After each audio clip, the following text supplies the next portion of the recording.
Money in its most vulgar abundance does not create choices. It destroys them. When you possess wealth capable of moving global markets with a whispered word, the world ceases to be real. It becomes a theater of sycophants, a hall of mirrors where every smile is an investment and every tear is a transaction. This was the golden cage of Jack Smith. To the global financial elite, the name Smith was a mythic force, a phantom entity operating behind 7 layers of shell corporations, offshore trusts, and silent holdings. Jack was the sole heir to the Smith conglomerate, a multi-billion-dollar empire spanning shipping, sovereign tech, and heavy infrastructure. He was 32, possessed of sharp, aristocratic features, eyes the color of a winter sea, a jawline that seemed carved from cold marble, and a physical presence that commanded rooms before he even spoke. Yet no one in the public knew his face. He strictly forbade photographs. He lived in a sprawling, modernist penthouse atop the city's highest skyscraper, looking down at the neon-lit grid below like a lonely god. He had everything, yet he possessed nothing that money couldn't buy. And what money could buy had long since lost its flavor. One rainy Tuesday evening, looking at his reflection in the floor-to-ceiling glass, Jack made a decision. He was tired of the socialites whose eyes gleamed with the reflection of his bank balance. He was tired of the calculated affection. He wanted to find something raw, genuine, and unvarnished. He wanted to be loved for his flaws, not his fortune. He opened his wardrobe, bypassing the rows of bespoke Italian suits, and pulled out an ordinary, mass-produced charcoal gray suit from a department store. He replaced his $1 million Patek Philippe watch with a generic, slightly scratched Citizen timepiece. He left his keys to the Koenigsegg on the counter and took a simple leather wallet containing a few $100s. He did not change his name, nor did he forge a fake identity card. He went out into the world simply as Jack Smith, betting on the reality that the ultra-rich were invisible ghosts to the working class. He took a job as a low-tier data analyst at Zenith Logistics, a mid-sized company that, ironically, was a microscopic subsidiary of his own empire. The transition was seamless. At Zenith Logistics, he was just another face in the sea of cubicles. He wore slightly oversized shirts, let his hair fall naturally without expensive styling, and kept his head down. One afternoon, a group of coworkers were gossiping near the water cooler about a financial magazine cover detailing the mysterious Smith family dynasty. One of them joked, "Hey Jack, you share the same last name as the richest man in the hemisphere. Are you a secret prince?" Jack only offered a polite, quiet smile. Vivian, a junior marketing coordinator standing nearby, overheard and let out a soft, dismissive chuckle. To her, the idea was utterly illogical. If he were a Smith, he wouldn't be sweating in a polyester blend shirt over entry-level spreadsheets for peanuts, she remarked to a colleague later. She completely dismissed it. The truth was too grand for her narrow horizon to comprehend. Vivian was a whirlwind of ambition. She was beautiful in a sharp, striking way, with dark eyes that always seemed to be calculating her next move. She wasn't content with her middle-class existence. She despised it. While Jack found peace in the simplicity, Vivian viewed the office as a prison. When they were paired up for a cross-department project, Jack was drawn to her fierce drive. He mistook her hunger for life as a passion for excellence. He saw her working late, her face illuminated by the harsh blue light of her monitor, rubbing her temples in frustration. For the first time, Jack felt a protective instinct. He fell in love with the illusion of a hardworking, fierce woman fighting for her dreams. They began to date. Their romance wasn't spent in Michelin-starred restaurants, but in cramped corner bistros and rainy walks through the city park. Jack intentionally played the part of a man living entirely within his modest salary. He would carefully count his cash before ordering, or mention that he had to save up for months to buy her a modest silver necklace. He wanted to see if she would stay. And she did, though not without subtle flickers of disappointment in her eyes when he couldn't afford the high-end venues she frequently pointed out in luxury magazines. After a year of dating, Vivian's impatience peaked. She wanted to move forward to build something bigger. She suggested marriage, but with a calculated caveat. One evening, over a simple dinner in their rented, 2-bedroom apartment, an apartment where Jack insisted on paying exactly half of the rent and utilities, cent for cent, she slid a document across the table. It was a prenuptial agreement. Vivian's voice was smooth, businesslike, masking her underlying anxiety. "Jack, I think we're ready F. Or the next step, but we live in a modern world. I have huge plans for my career. I'm going to start my own business soon, and I need to ensure that my intellectual property and my future assets are fully protected. This agreement states that there will be absolutely no division of assets. What's mine is mine, and what's yours is yours. Separate bank accounts. Separate liabilities. No sharing. She watched his face closely, expecting resistance, expecting him to feel insulted or diminished.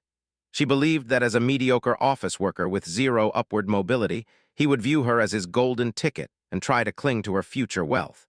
She was secretly delighted by this agreement. In her mind, Jack was a low-skill, low-ambition burden who would only hold her back once her high ambitions bore fruit. Jack looked down at the document. Internally, he had to suppress a smile. If only she knew.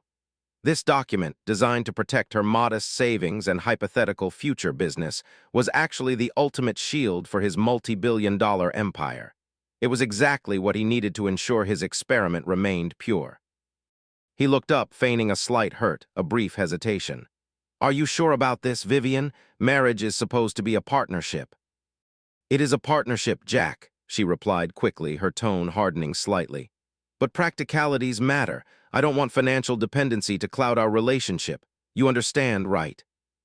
Jack picked up a cheap plastic pen. "If it makes you feel secure, Vivian, I'll sign it." With a swift stroke of his pen, the billionaire signed away any right to her future earnings, while Vivian unknowingly signed away any claim to the vastest fortune in the hemisphere.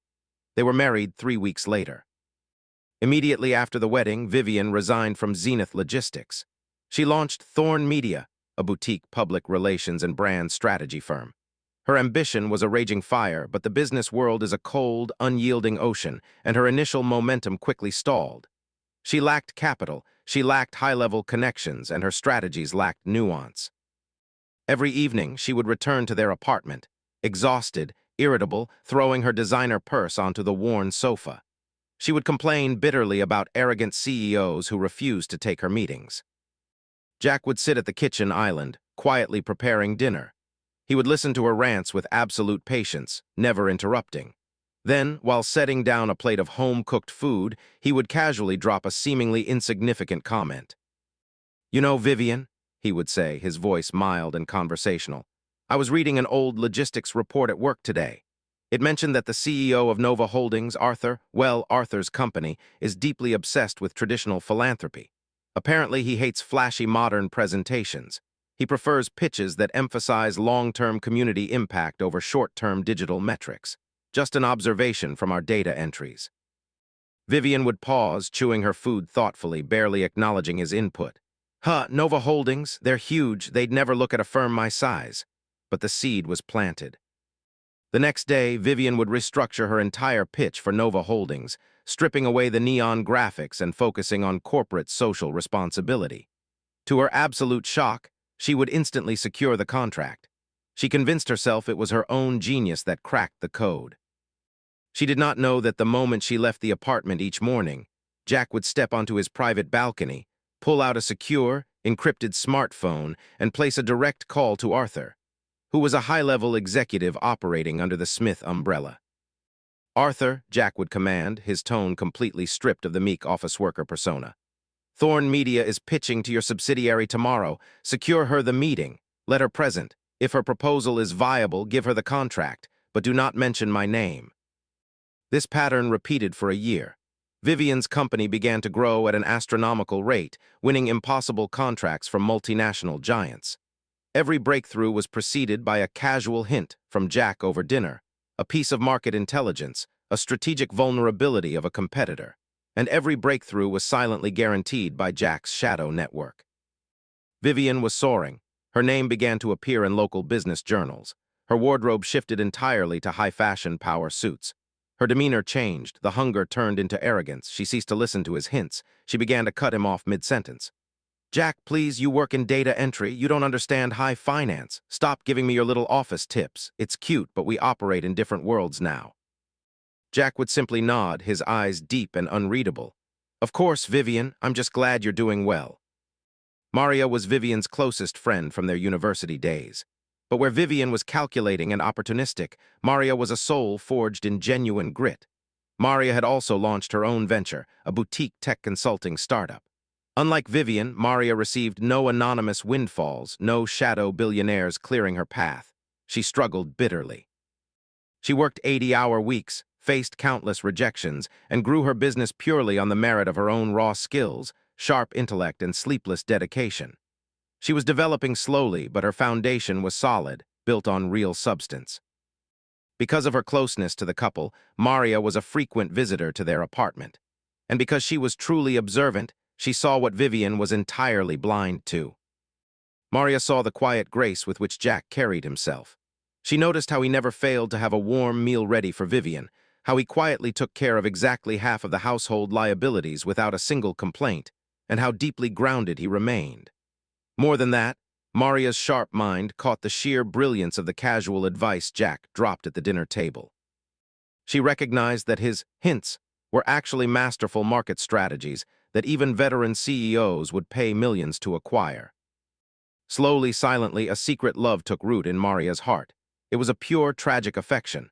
She loved him for his kindness, his hidden depth, and his unshakable patience. Yet out of absolute respect for her friendship with Vivian, Maria buried her feelings deep within her soul. She never took a single step out of line. Instead, she became Jack's silent confidant. On the turning point evenings, when Vivian would stay out late or return home only to launch into a toxic, verbal tirade against Jack's lack of corporate ambition, Maria would step in, offering Jack a comforting word, a warm cup of tea, and a gaze filled with genuine respect. "You are a good man, Jack," Maria would say softly after Vivian had swept out of the room in a huff of designer perfume. "Never let anyone make you feel small for choosing a peaceful life." Jack would look at Maria, recognizing the rare purity in her eyes, noting it silently in the ledger of his heart. Meanwhile, Vivian's treatment of Jack degenerated into active contempt. The final fracture arrived in the form of a man from her past, Victor Sterling. Victor was Vivian's first love from university, a smooth-talking, impeccably dressed opportunist who had previously abandoned her to pursue a wealthy heiress abroad. Now broke, Victor returned, catching wind of Vivian's sudden, spectacular rise. Vivian, blinded by past lingering feelings and her desire to surround herself with people who matched her new aesthetic, hired him immediately as the chief operating officer of Thorn Media. Victor was a parasite, and he constantly whispered poison into her ear about her deadweight husband. The disrespect became public. One evening, Jack went to pick Vivian up from a high-end restaurant where she was hosting a client dinner. When Vivian walked out, flanked by Victor and several clients, Victor noticed Jack's modest sedan and chuckled softly. Instead of defending her husband, Vivian walked up to him, her eyes flashing with rage. "What are you doing here, Jack? You're ruining my image. Take a bus. Don't ever show up to my events uninvited again." She grabbed Victor's arm, sliding into the back of a luxury town car, leaving Jack standing alone in the pouring rain. The pinnacle of Thorn Media's success arrived with the signing of 3 massive, paradigm-shifting contracts with the city's top conglomerates: Apex Industrial, Vanguard Tech, and Meridian Shipping. Together, these deals were worth over $50 million. To celebrate, Vivian threw a lavish gala at the Grand Imperial Ballroom. Unbeknownst to Vivian, the heads of these conglomerates, Marcus, Christian, and Helena, were all inner circle associates of Jack Smith. They had signed those contracts solely because Jack had personally requested them to do so as a final test for his wife. Vivian had reluctantly extended an invitation to Jack, but she had explicitly ordered him to stay in the darkest corner of the room, out of sight. Maria was also there, standing quietly near the edge of the ballroom, her eyes scanning the crowd until they found Jack. Jack arrived wearing his standard, unbranded department store suit. He looked toward the center stage. Vivian stood there, radiant in a diamond-encrusted crimson gown. Standing exceptionally close to her, his hand resting casually on the small of her back, was Victor Sterling. Vivian began her speech, raising her champagne glass. "To build an empire, you must surround yourself with kings, not peasants." The room erupted in applause. As they mingled with the crowd, Jack watched them with an expressionless face. Victor was serving her drinks. At one point, Victor took a sip from a crystal goblet of champagne, laughed, and handed the exact same cup back to Vivian, who drank from it without hesitation, her eyes locked onto Victor's with unmistakable intimacy. Jack walked calmly through the crowd until he stood directly in front of Vivian and Victor. Vivian, Jack, his voice quiet only Vivian could hear but carrying a strange, heavy authority, said, "We need to speak. This is inappropriate. You are a married woman, yet you are openly parading another man, drinking from the same cup in public. Have you forgotten your vows?" Victor stepped forward, a patronizing smirk on his lips. "Hey, little guy, calm down. Go back to your data spreadsheets and let the real executives enjoy the evening." Vivian laughed aloud, ensuring the entire inner circle of guests could hear. "Vows, Jack, look at yourself. You are a failure. A low-tier, visionless, small-minded clerk who lives off my success. You live in my apartment, you breathe my air, and you embarrass me every single day. You are a shame to my name." Before Jack could even speak, a sharp, clear, and commanding voice cut through the sneers of the high society crowd. "That is enough, Vivian." The crowd parted. Maria stepped forward, her face flushed with righteous anger, her eyes flashing like fire. She stood squarely between Vivian and Jack, shielding him. "How dare you humiliate him like this?" Maria cried out, her voice echoing off the crystal chandeliers. "You stand here bragging about your sheer brilliance, but you are utterly blind. Have you forgotten who sat with you every single night when you were crying on the sofa because your business was failing? It was Jack. It was his vital advice, his strategic hints, and his market insights that opened every single door for you. He gave you the roadmap to your success, and you took it, built on it, and now you treat him like garbage." Vivian scoffed, her lip curling. "Maria, shut up. You're just jealous of my success. He's a data entry parasite leeching off my hard work." "Leeching?" Maria fired back, stepping closer, her voice ringing with absolute certainty. "Jack has never taken a single dollar from you. He has never asked you for a luxury car nor a designer suit. And let's talk about honesty. That apartment you claim is yours. Jack has paid exactly half of the rent and every single utility bill since the day you moved in together. He is not a burden. He is a man of honor.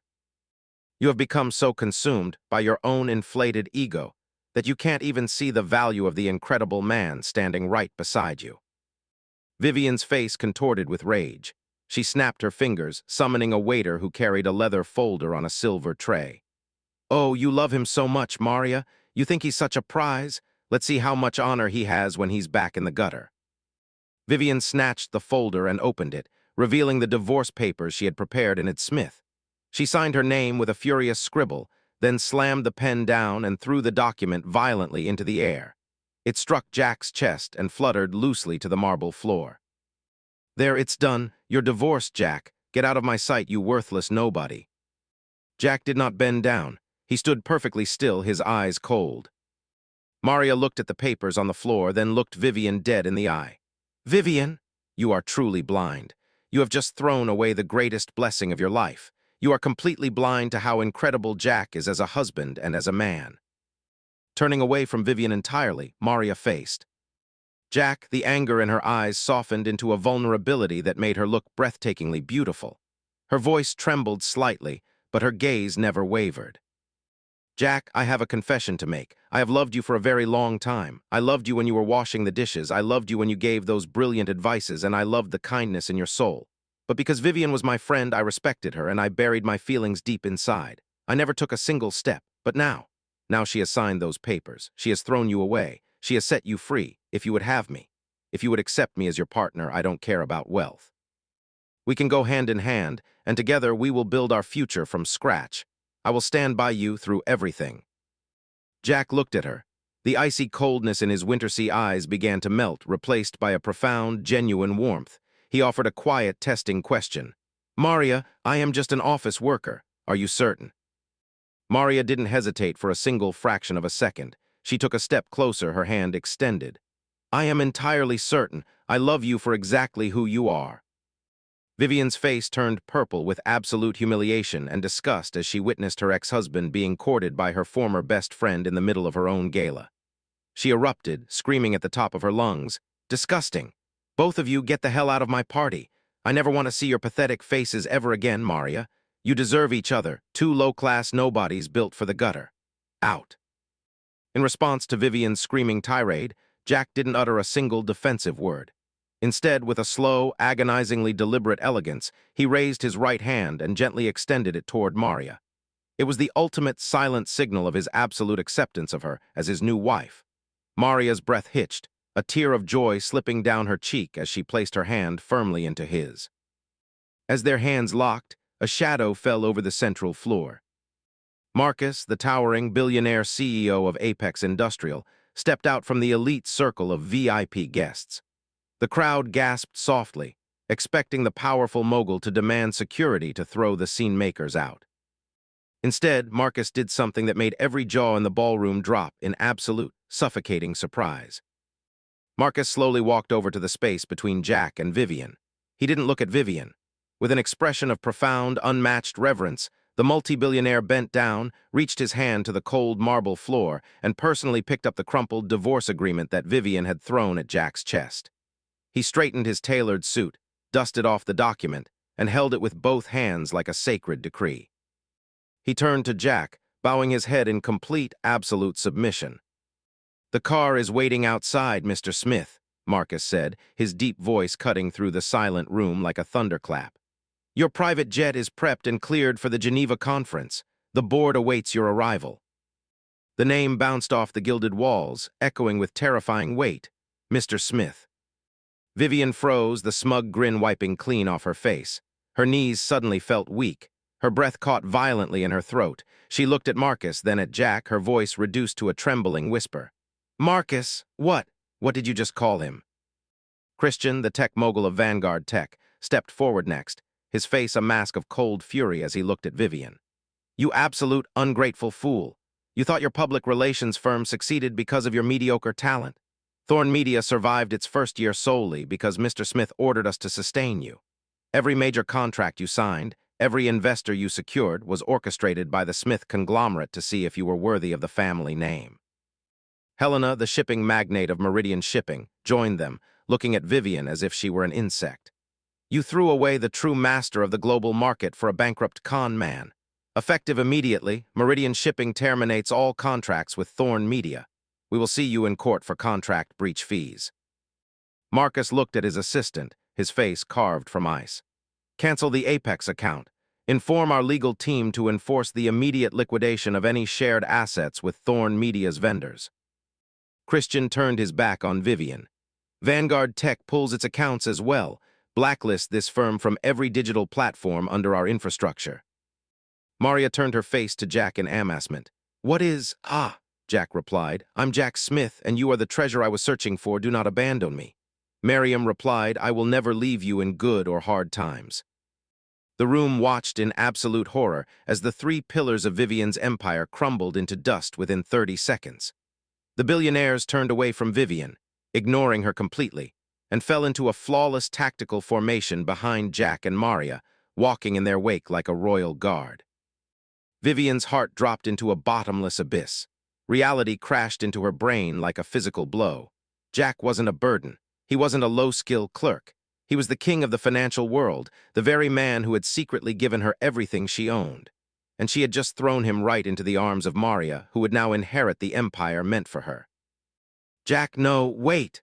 Vivian screamed, her voice cracking, stripping away all her elegance. She stumbled forward, tripping on the hem of her diamond gown, falling hard onto her hands and knees onto the cold marble floor. The champagne glass she had shared with Victor shattered next to her, soaking her dress in sticky, bitter wine. She looked up, tears streaming down her face, ruining her expensive makeup, leaving dark streaks across her pale cheeks. "Jack, please, I didn't know, I swear I didn't know, I love you. It was all a mistake. Please, Jack, come back." Jack Smith did not stop. He did not turn back. With his hand firmly holding Maria's, guiding her out of the ballroom toward a life of unimaginable royalty, he walked through the grand double doors. His silhouette was tall, commanding, and absolute, stepping out into the crisp night air where a fleet of black armored vehicles awaited them. Behind him in the gilded ballroom, the lights seemed to dim. The guests began to leave in silence, avoiding Vivian as if she were infected with a plague. Within minutes, she was left entirely alone on the floor, surrounded by broken glass, holding a prenuptial agreement that guaranteed she would hold onto her assets that were now worth absolutely nothing. The emperor had returned to his throne with his true empress by his side, and the shadow had left Vivian in total darkness.